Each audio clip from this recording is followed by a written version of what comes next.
All right, so the local economy is showing some signs of resilience in the second quarter despite all the economic challenges that we have.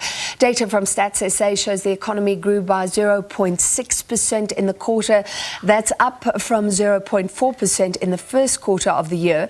6 industries recorded positive growth between the two quarters. Let's look at those sectors that contributed positively: manufacturing, finance, agriculture, mining and personal services.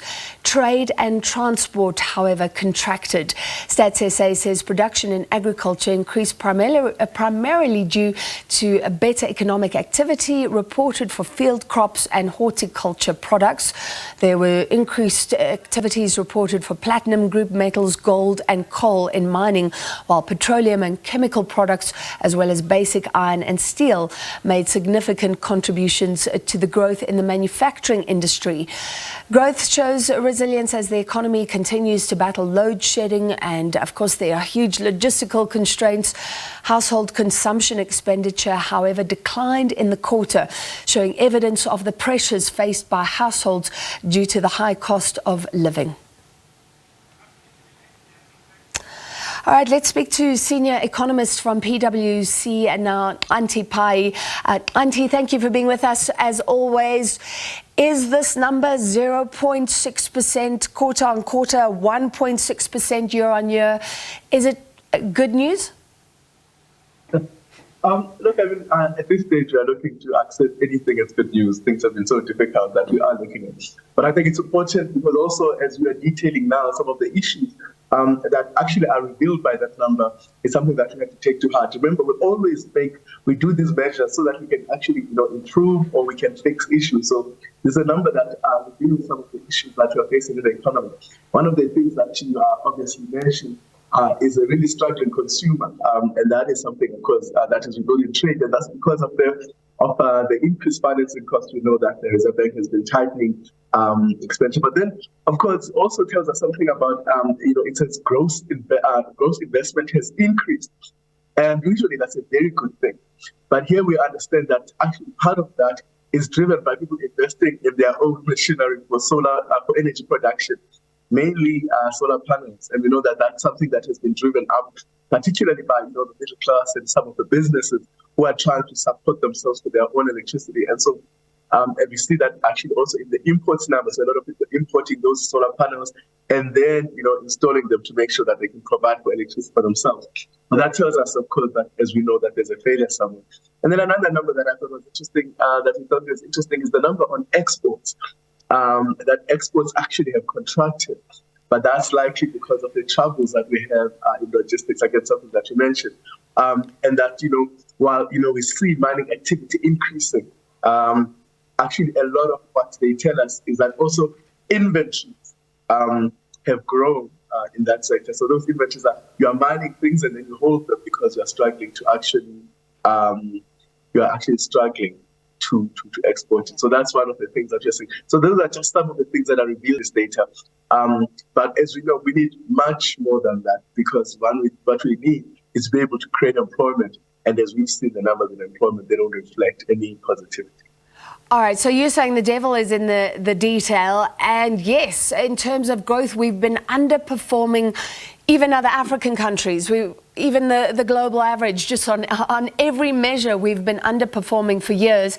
Can we cling to the fact that it's better than even the Reserve Bank expected? Manufacturing showing some good signs. Are there things that we can take hold of here? Yes, I think one of the things we care about very much, we know that we want manufacturing to do better, because that's where we expect to see a lot more growth in jobs. It's very encouraging agriculture, because we know that agriculture is a very good place to employ people that are not as skilled, like in the banking sector, for example. I think one of the things we've been told, by analysts in the agricultural sector is certainly that because agriculture is emerging for a very difficult time, they've been able to improve, and that's really encouraging. So, and that also tells us something that's important, because we know that with the problems that we are seeing in Ukraine, we are seeing and in Russia, that we still are going to struggle. A lot of people are struggling to import, so food prices might be under pressure. But because we're getting good output from agriculture, is a positive thing because it tells us that we may still have extra space to keep inflation down, because it talks about field crops. That's probably your maize, as of a few weeks. So that's a very good thing because then obviously it will speak hopefully to lower inflation in the food sector, which we know has been very, very high. So if we've got good production in agriculture, food inflation is likely to remain lower for longer. And that's, of course, very encouraging, and it can save us on interest rate. Auntie, when it comes to those solar panels and everything linked to renewable energy as well, which helped, it is expected to be something of a boom, like you say, because people are looking for alternatives. Is there any good news in that? Anything that can be stimulated economically, or is it all pretty dire because we know we're importing a lot of those solar panels, so South Africans aren't making them, so we're not getting the real spin-offs here? Absolutely, I think this is a very important thing. It would have been really good, actually, if we were manufacturing much of that here. But we also know that it has sprung up a number of local businesses, especially small businesses, in those people who import them. And of course, there's some assembling to do. So they don't come ready. So there's some assembling that to do. And there's also the installation. And that has sprung up some sort of employment, and that's important. So I guess we can say there are some spin-offs. So on the positive side, that has created some economic activity and some jobs in terms of those jobs, of people that are able to actually participate in that way, as before it would have been obviously an ESCOM. So that is something that we can say is positive. But certainly government has to invest as much as they can to make sure that this, because we still know that for some time there's going to be a problem. So if we invested better into local production, which is going to be very difficult, of course, because many countries like China are already far ahead of us in terms of how low the cost of investment they have been able to make. Yeah.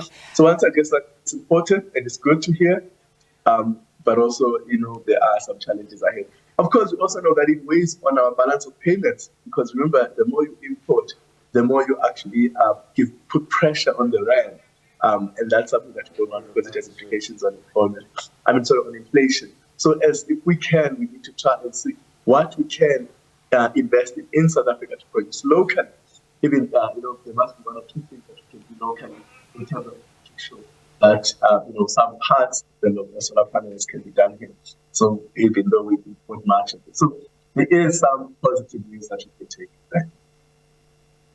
Very quick final question. The sound seems to be getting a little hollow as well, but if we didn't have load shedding, and now we're looking at very high stages currently, how could this figure be different? I mean, to what extent is the load shedding the game changer in a negative way here?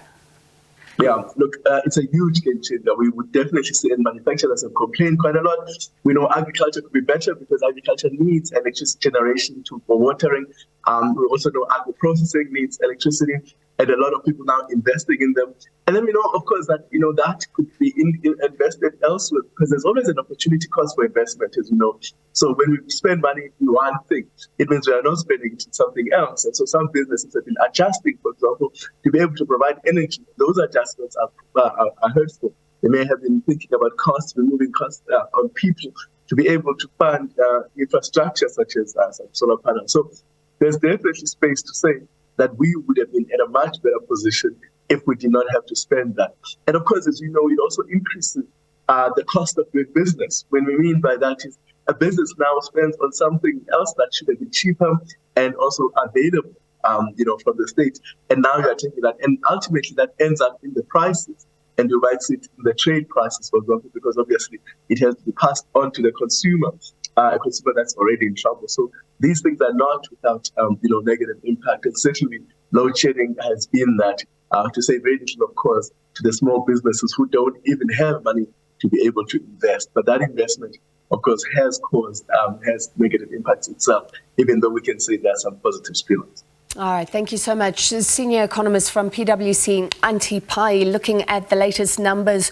If you missed them, GDP growing by 0.6% in the second quarter of the year, slightly higher than the Reserve Bank had predicted. The bank saying 0.4, in line with some expectations. But we're talking about what a wonderful, different place we could be in if there weren't high stages of load shedding.